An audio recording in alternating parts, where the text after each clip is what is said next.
On occasion, he had even been entrusted with the versification of the Times' leading articles, which were written entirely in newspeak.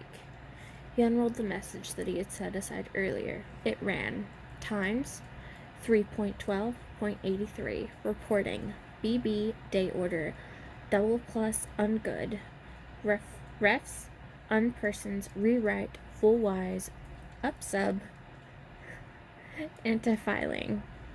In Old Speak or Standard English, this might be rendered, the reporting of Big Brother's order for the day in the Times of December 3rd, 1983 is extremely unsatisfactory and makes references to non-existent persons. Rewrite it in full and submit your draft to higher authority before filing. Winston read through the offending article. Big Brother's order for the day, it seemed, had been chiefly devoted to praising the work of an organization known as FFCC, which supplied cigarettes and other comforts to the sailors in the floating fortresses. A certain comrade, Withers, a prominent member of the inner party, had been singled out for special mention and awarded a decoration, the Order of Conspicuous Merit, second class. 3 months later, FFC had suddenly been dissolved with no reasons given. One could assume that Withers and his associates were now in disgrace, but there had been no report of the matter in the press or on the telescreen.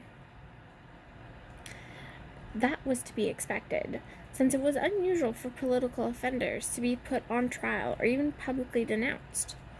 The great purges involving thousands of people with public trials of traitors and thought criminals were made abject confession to their crimes and were afterwards executed, were special showpieces not occurring oftener than once in a couple of years. More commonly, people who had incurred in the displeasure of the party simply disappeared and were never heard of again. One never had the smallest clue as to what had happened to them. In some cases, they might not even be dead. Perhaps 30 people, personally known to Winston, not counting his parents, had disappeared at one time or another.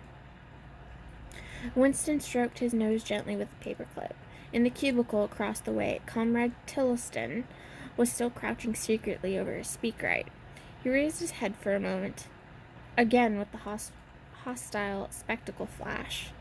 Winston wondered whether Comrade Tilliston was engaged on the same job as himself. It was perfectly possible. So tricky a piece of work would never be entrusted to a single person. On the other hand, to turn it over to a committee would be to admit openly that an act of fabrication was taking place.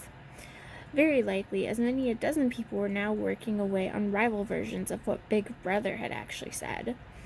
And presently, some masterbrain in the inner party would select this version or that, would re-edit it, and set in motion the complex process of cross-referencing that would be required. And then the chosen lie would pass into the permanent records and become truth. Winston did not know why Withers had been disgraced. Perhaps it was for corruption or incompetence. Perhaps Big Brother was merely getting rid of a too popular subordinate. Perhaps Withers, or someone close to him, had been suspected of heretical tendencies. Or perhaps, what was the likeliest of all, the thing had simply happened because purges and vaporizations were a necessary part of the mechanics of government. The only real clue lay in the words refs unpersons, which indicated that Withers was already dead. You could not invariably assume this to be the case when people were arrested. Sometimes they were released and were allowed to remain at liberty for as much as a year or two before being executed. Very occasionally, some persons whom you had believed dead long since would make a ghostly reappearance at some public trial, where he would implicate hundreds of others by his testimony before vanishing, this time forever. Withers, however, was already an unperson. He did not exist. He had never existed.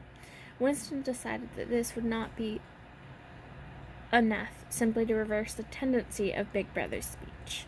It was better to make it deal with something totally unconnected with its original subject.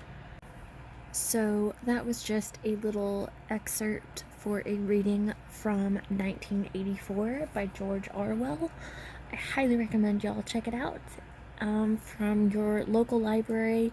I'm sure there's a copy in there somewhere, or even purchase the book if you're able to, but I highly recommend checking out your libraries first.